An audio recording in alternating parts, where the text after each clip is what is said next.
name is Christian DuComb. I'm an assistant professor of theater and English, and I'm also a new faculty member here at Colgate. This is my first year and my first tenure-track academic job. And I'm also an alum of the Watson Fellowship program.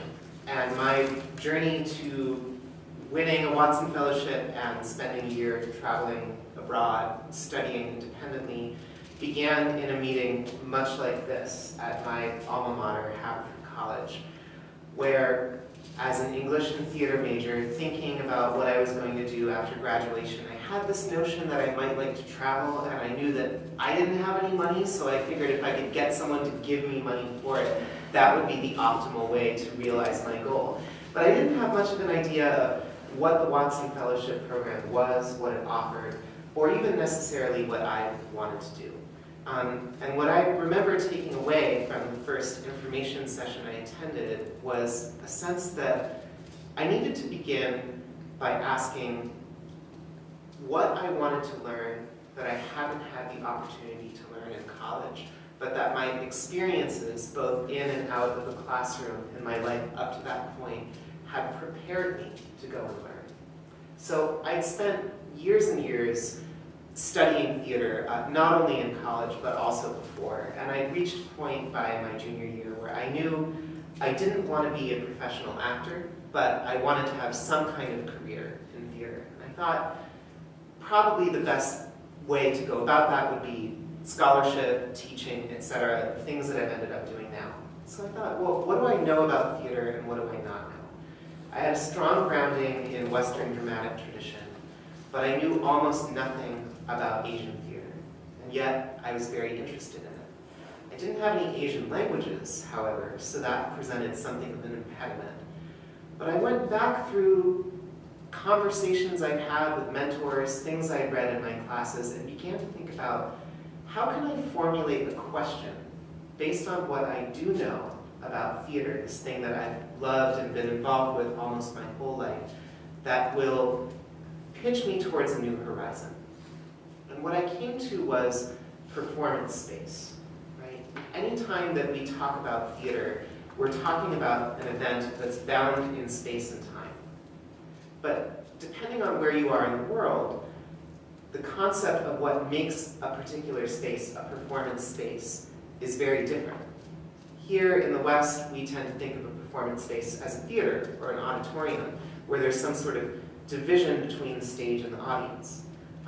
In many African and Asian cultures, a performance space is defined more by who's present than by the architecture of the space itself. Right? So I thought, aha, here's my opening. Here's a question that I can ask about a part of the global theater tradition that I know almost nothing about, but that I know is an essential element of the art form that I want to study.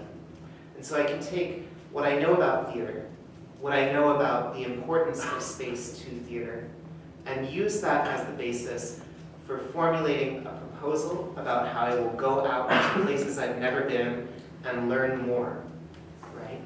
And ground it in a personal statement about what I already know and what I've learned so far in my journey as a theater artist and a student of theater. And that's how and where I began writing my Watson Fellowship proposal. So I had all of that rattling around in my mind, not in quite so articulate a form, when I went home for the summer between my junior and senior year. And I was living with my parents. I had an internship at a theater in San Francisco, part-time, and my job as an unpaid intern was to read plays. And there was this stack of plays that was taller than I was, unsolicited manuscripts, many of which were really bad. And my job was just to read them and summarize them in this database. And finally, one day, it wasn't that late into the summer, maybe late June, I said to my boss, I'm going to keep doing this, but I wonder, could I take an hour or so, like maybe an hour or half an hour every afternoon, and start trying to write this proposal for a Watson Fellowship that I'm interested in writing, and maybe talk about it with you? Because I was working for someone who is an esteemed theater scholar. And he said, sure. So in the context of my summer internship, I carved out a little bit of space and time for my own work. And then when I had read all of the plays that I could read in a given day, I would tinker with the Watson Fellowship, or I'd pull a book out of my bag on Asian theater that I checked out of the library and start reading just to get a sense of, well, what is it that I'm actually going to be studying? What are some of the distinctive and well-known traditional theater forms of South India, or of Japan, or of Bali, right? And how can I show that even though I'm by no means an expert in any of these things, I've done my homework and I have some sense of what I'm looking for when I go out on my Watson visit. So I began to write the fellowship proposal, to talk about it with a mentor who was interested in seeing me succeed. And so I had feedback not just after I had a draft completely written, but in the process of putting a draft together, right? And then I went back to Haverford for my senior year and kept working with my professors, with the director of Haverford's fellowship office, and eventually put something together that, much to my surprise, succeeded in winning me a fellowship. So then I thought, I have this golden opportunity, exactly what I wanted, a chance to go and travel around the world for a year, study what I love, have someone else pay for it, and I have no idea how to do it, right? I had no training as an anthropologist. I didn't know how to do field work. I didn't know the languages in most of the places that I was visiting. I never made arrangements for my own travel for anything beyond, a weekend trip to Seattle to visit a friend. So the logistics of booking a year-long trip and thinking through what I would do each day, what I would need, and how I would budget my money and my time were completely overwhelming. And that's where the network of Watson Fellow alums from Haverford and from other schools came into play.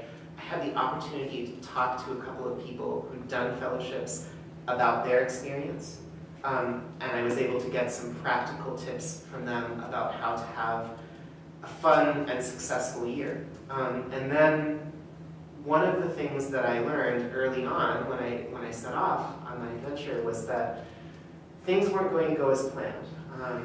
There were contacts that I made in some of the countries I wanted to visit who I thought would be essential to my work, who I ended up not getting along with or not being able to find. And there were other people who I met through chance, coincidence, who were instrumental in helping me along the way.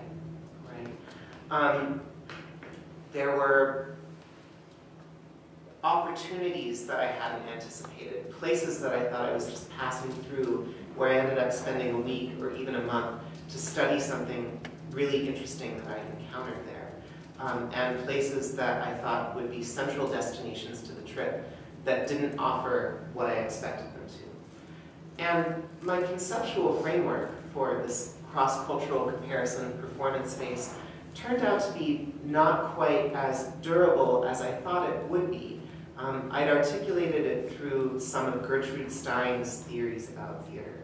And I found that although her ideas were hugely inspiring to me as a student immersed in the Western dramatic tradition, when I was out in the field looking at and studying Asian theater, Stein's ways of thinking about space didn't necessarily match what I was encountering on the ground. And so I realized that some of the intellectual work that I had done to prepare myself to be a Watson Fellow, I in fact had to discard in order to do the research that I needed to do to take up what I was finding on its own terms, rather than trying to filter it through an extrinsic lens that didn't have much to do with the material itself.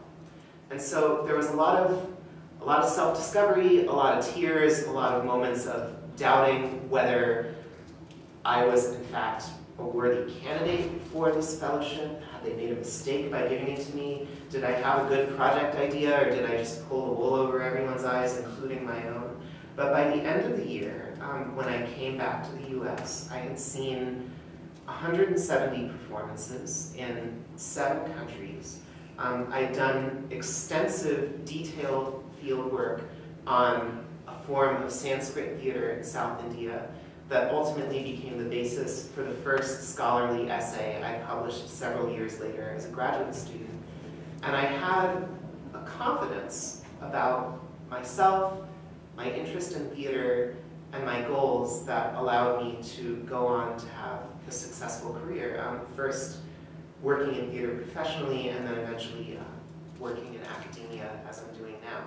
So it was a transformative experience, and in part, putting the application together was a transformative experience, and then getting the opportunity to do it and realizing that so much of the work that I'd done on the application had to be thrown out the window in order for me to truly learn something new.